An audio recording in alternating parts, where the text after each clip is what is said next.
and obviously we all know that you're class and you're a legend, and the fact that you then went on to obviously wear the captain's armband. Yeah. How did obviously the gaffer kind of tell you, right, you're the man, Ledley, I want you to be the captain of this side? Well, I played under. I played initially when I was in the first team. Sol was at the football club. I like the way you paused then as well. I have to wait for that. And George Graham was playing me in midfield. So I didn't actually play centre-back with Sol during that time. Then Sol left. I think we bought... I can't remember if we had... It was Teddy. Teddy was kind of the captain after that, Teddy Sheringham. And then after that, it was Jamie Redknapp for a little while. Jamie was probably six months or a season as a captain. And after that, it was me. At that point, I was 23. I'd probably been at the club one of the longest in terms of even in the first team, the first team level. And, I just knew what the club was about and what it meant. And we started to bring in quite a few younger players or players around my kind of age. So, yeah, it felt right. I can't actually remember the first conversation about it. I think it was Santini. I think it would have been under Santini, who I forget even was at the football club, but he was there for about 6 months or so. yeah. But yeah, at the time it just felt.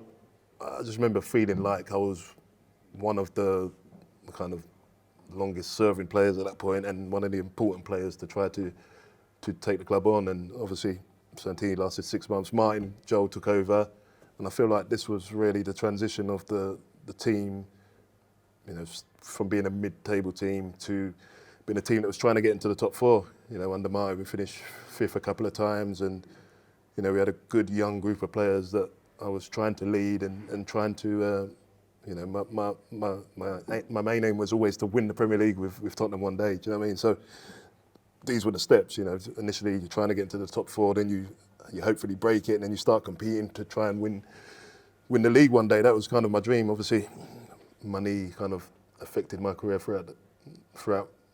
But yeah, at that stage it was great. When Martin took over, I really started to enjoy that group of players that we had. And I was going to say as well, because how did you kind of motivate? Was it literally just because I want to win with this club and I'm going to install that in all of these players that I'm kind of leading? Not so. It wasn't so much that. It was we had a good group.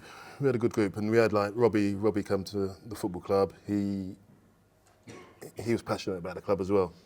He was. So we just had a good core, good group of guys. We had obviously Paul Robinson in goal. England's number one. Yeah.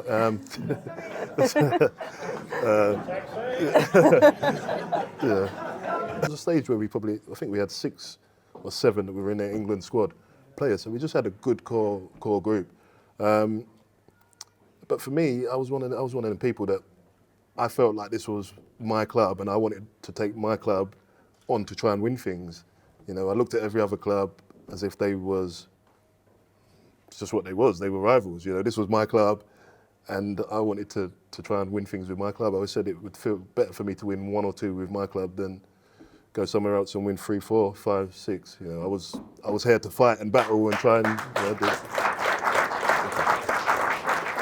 Well, I think that's the thing. I think that's why obviously you are a legend of the club, because you love to play for the team and you wanted to win the team. And I think for us as fans, that's just what we want. And it's amazing for you to obviously say these things. And obviously that leads us on obviously to that cup at final and that win. Obviously I was going to ask you how did that feel, but I think we all kind of know how that would feel. So how did you kind of prepare mentally going into that game that you could potentially be lifting that trophy? Well, I played in the final. My first final was when I was 21. We played Blackburn in Cardiff. And yeah. Sorry. It was a little bit actually, but he missed a big chance, didn't he? But obviously we went into the game as favourites. We had an unbelievable semi-final against Chelsea. We lost 2-1 at the Bridge and then beat them 5-1 at the Lane. Yeah. So yeah, we was confident going into the final that we'd win that, and obviously that didn't work out. And you're not sure at that age. You're expecting to play in many more finals. I'm 20, 21 at that time. It wasn't until this one, 2008, which was my next opportunity to play in a final. So at this stage, I'm captain. Of course, I'm determined to make sure this opportunity counts, because, as I say, you never know when the next one will come. So, but already I had my knee problems by now. I remember when I had my operation, the big one, I was 26, and I had the kind of conversation with a physio, and it was almost put to me like, if you've got 1,000 steps left, how are we going to use them? We can use them, 70%, 700 of them during training and 300 during matches, or you could, maximise matches. And obviously, I wanted to maximise matches, So yeah, we had to we did. We stopped training. I stopped training from 26 to 31. My knee would just swell up whenever I played. So at this stage, I'd started that. Then Ramos comes in. We tell him that I don't train. He said, impossible, you have to train. So I trained a little bit, and then he saw what it'd done to my knee. Then he saw the team when I didn't play, and then decided, okay, you don't have to train. He saw there was a difference, in terms. So he come around to it that I didn't have to train, and I remember so I had the operation, but the operation didn't feel right. My knee still didn't feel right. So even going into the final, didn't feel right at all. I didn't play most of the cup games. I just played the semis, the two semi-final legs, and of course the final. And I didn't play a game between the semi-final and the final, which was 3 weeks or a month. So, but I knew I'd be playing. I was mentally kind of preparing myself for the game regardless. I knew I'd make it. And yeah, I remember the manager done something really good where he took us away for 2 or 3 days. Because for many of us, it was the first final, not for myself, but for a lot of the team, it was the first final they'd played in. And the manager took us away for a few days just to kind of relax, and we had kind of activities and games and everything set up that took our minds kind of off the game. We enjoyed that couple of days, and yeah, we went into the game. I remember reading a paper before the game saying that I was going to retire after the season or whatever, and that scared me because I'd never thought of retirement at all. So I went into that game determined to show people I wasn't finished, and yeah, it was the first time I played with Jonathan Woodgate together because he joined in the January window. As I said, I didn't play between the semi-final and the final, so it was the first time with Woodgate. It was the first time with Hutton. I think he joined as well in the window. So it was just a back four that never played together. I think Chimbonda was playing left back, although he was a right back. Hutton right back, myself and Woody.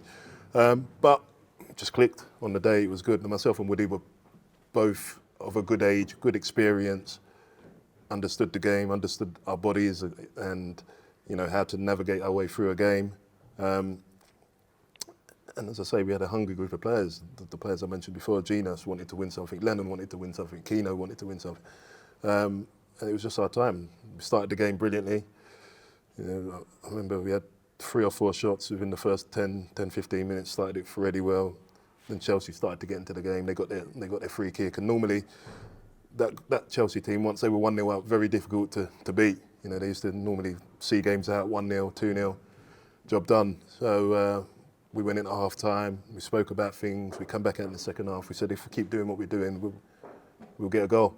Eventually we got the goal when Berbatov stepped up and scored the penalty, and I think after that, seeing Berbatov's reaction, because Berbatov was the coolest man in the world, and he was so cool for the penalty, but then when he's kicked the ball back in the goal and he's let out emotion, the crowd went wild, and I think everyone just believed that we was going to do it. It was going to be our day, and of course Woody steps up with the winner, and then it's you're just trying your best to see it out. For me, having been at the club for so long, probably more than anyone at the club, I'm thinking, please whistle, just blow, because I know what we're like. I know what I've been at Tottenham for a long time. I know something can go horribly wrong in the last minutes or something. And when the whistle went, it was surreal. You know, everyone just kind of grabbed onto the closest player to them, and yeah, it's great. You know, I still see some of the players now, and to be able to share that experience with them is special. And it shows how difficult it is really to win something. You know, we've had some great teams, some great players over the last 10 years. That, you know, Hugo, for example, was World Cup winner. You know, didn't have that opportunity to do it here during that time. So it tells you how difficult it is. But yeah, I'm just glad I had that opportunity to kind of be part of the club's history, and to have that opportunity to lift the trophy for the club. Yeah. Yeah. No.